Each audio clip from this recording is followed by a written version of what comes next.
Tonight we have a story about a controversial treatment for cancer invented by a Winnipeg doctor. It's not new. In fact, Dr. John Davidson used it on hundreds of patients decades ago. What is new is that some 50 years after the doctor's death, more than half a century after his theories were dismissed as quackery, scientists are rekindling the flame of his research. With more on the legendary cancer doctor, here's CTV's medical specialist, Avis Fabro.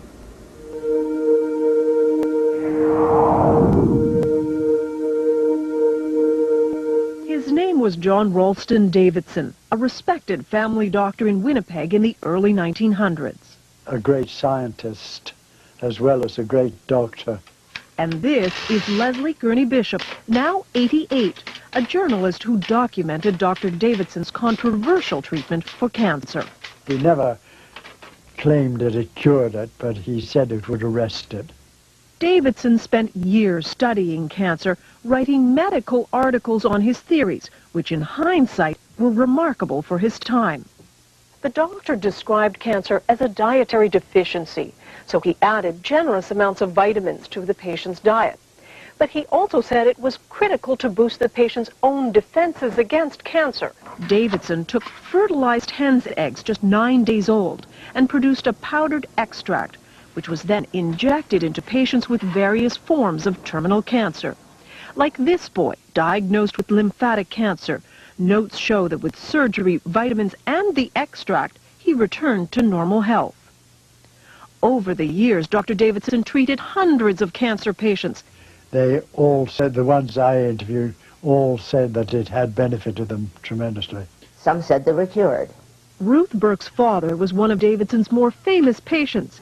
Harry Leader, the Member of Parliament for Portage-La Prairie, had been diagnosed with terminal bowel cancer by the Mayo Clinic in the U.S.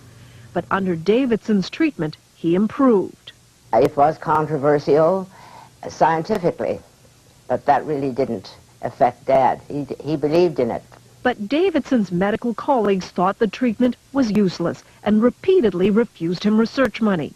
It's as though they'd been instructed by somebody, well, just tear him up, just tear him up. And they did. Frustrated with the lack of support, Harry Leader, with his own good health as proof, took Davidson's pleas for funding straight to Ottawa in 1944, directly to Prime Minister Mackenzie King. He never wanted any publicity from this. He simply wanted help for this man whom he felt could help humanity. The Prime Minister refused to fund Davidson's work. The doctor died 4 years later. He would die pretty well of a broken heart, if you know what I mean, because he had not been recognized.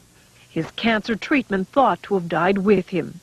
But then 6 years ago, the treatment was rediscovered by a Toronto company. It hired researchers at Dalhousie University to test the theory. Could these embryonic chicken cells really be a cancer treatment? When research began, there was excitement. Davidson's extract, in many ways, could be a cancer vaccine. In 3 studies on mice, the compound apparently shrunk tumors. We have to be careful about raising people's hopes falsely. Jonathan Blay is one of the researchers looking at Dr. Davidson's extract. Davidson's extract, in many ways, could be a cancer vaccine. There could be things in the extract that promote a response against the cancer. But then suddenly, the research stopped. The then owners of the extract had financial problems. They stopped paying the researchers.